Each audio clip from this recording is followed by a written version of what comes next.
Sikilizeni masikioni mwenu maneno haya, Mwana wa Mtu anakwenda kutiwa mikononi mwa watu.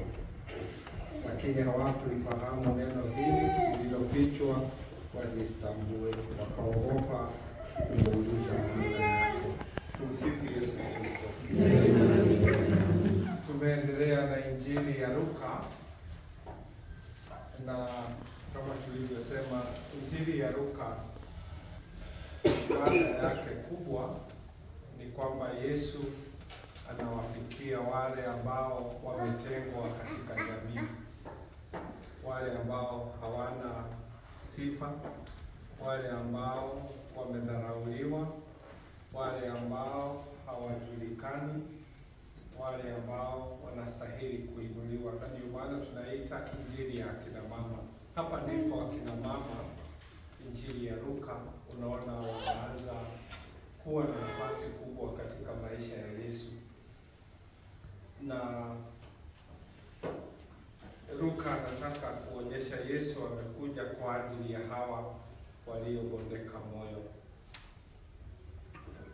Kwa leo anaenda kutiwa mikononi mwa watu, kwa hivyo tayari atakataliwa, sababu mara nyingi Yesu alienda kinyume na maadili ya nyakati zake. Ikiwa kuna mtu alivunja mila na alienda kinyume na yale ambayo yalikuwa yameenziwa na watu, ni Yesu. Na hasa ni hapa ndipo tumeona kwa nini tumeona Injili ya Luka utakuta wahusika wengi ni akina mama. Hapa ndipo tutampata Maria Magdalena. Hapa ndio tulimuona juzi mama wa Naini ambaye alikuwa anaenda kuzika mwanae wa pekee, na Yesu akavunja tena mila kwa kuguza jeneza. Haujaguza jeneza nyakati zile, sababu kuguza jeneza unakuwa najisi. Na kwa hivyo Yesu anaendelea, na kwa sababu hii sasa anaenda kutiwa mikononi, sababu Mafarisayo na waandishi waliona anabomoa mila na sheria za nyakati zake. Na alizibomoa kwa sababu gani?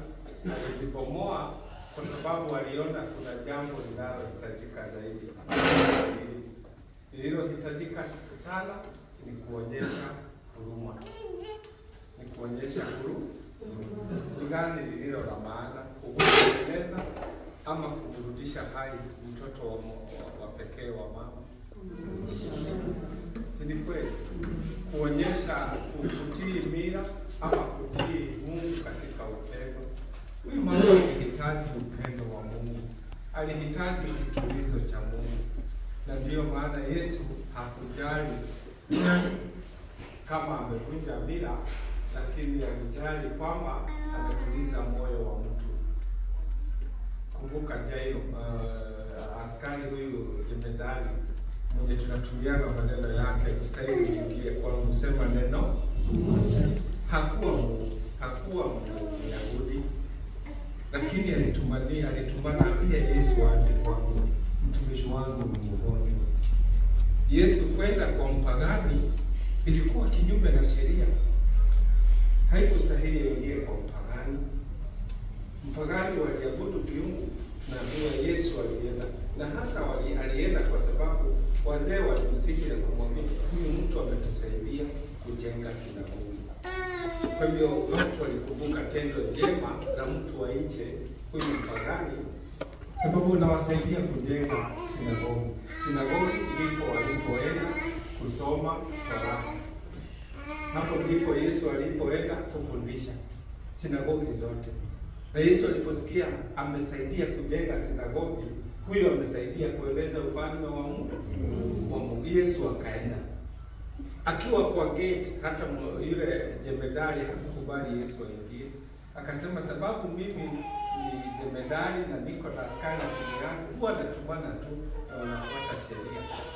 Sema tu neno moja, ustahili uingie chini ya nyumba yangu. Sema neno moja na mtumishi atapona.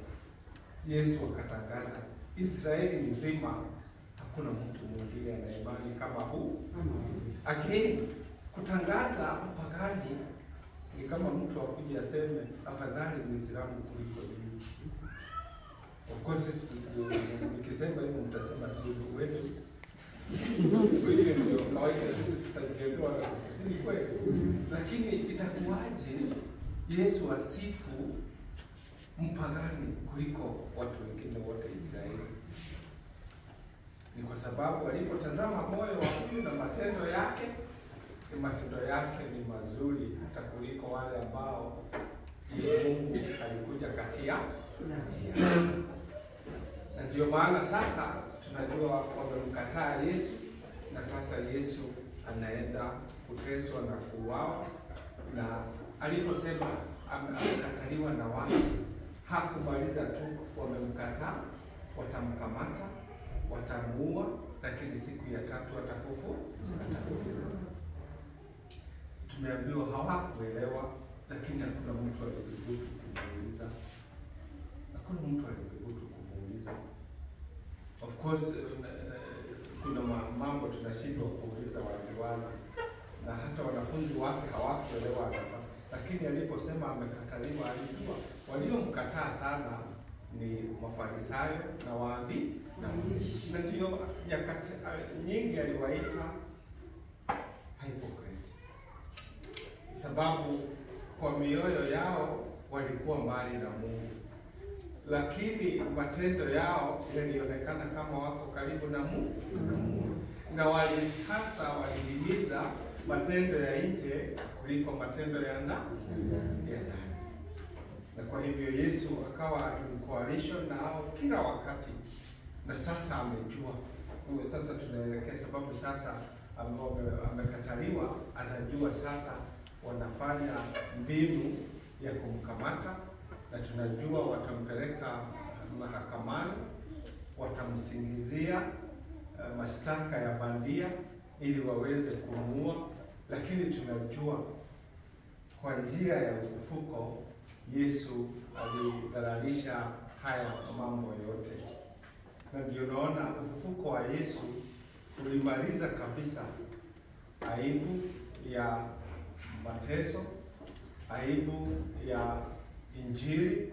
Na sasa baada ya ufufuko wake ndio utaona mitume watapata ushujaa wa ajabu, sababu kufufuka Roho Mtakatifu, sababu tunajua Yesu alifufuliwa na Roho Mtakatifu, na kwa nguvu za Roho Mtakatifu sasa mioyo ya mitume itakuwa na nguvu zaidi. Na hii ndio maana sasa Zakaria ametabiri tayari juu ya kupima Jerusalem ya hiyo the physical Jerusalem, lakini pia anaashiria wale ambao tutapimwa mioyo yetu, wale ambao wataingia Jerusalem, wataingia Jerusalem.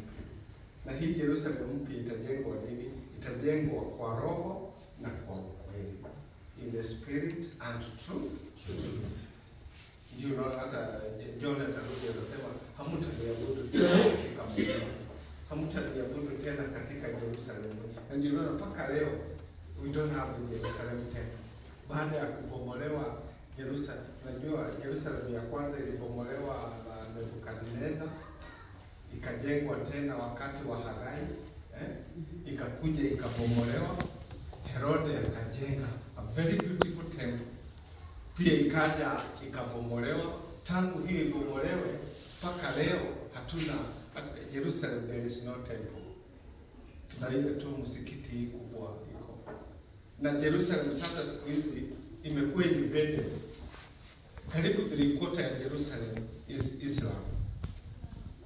Tumsifu Yesu Kristo. Kwa hivyo ni kweli hatutamwabudu Mungu katika Yerusalemu, bali tutamwabudu katika roho.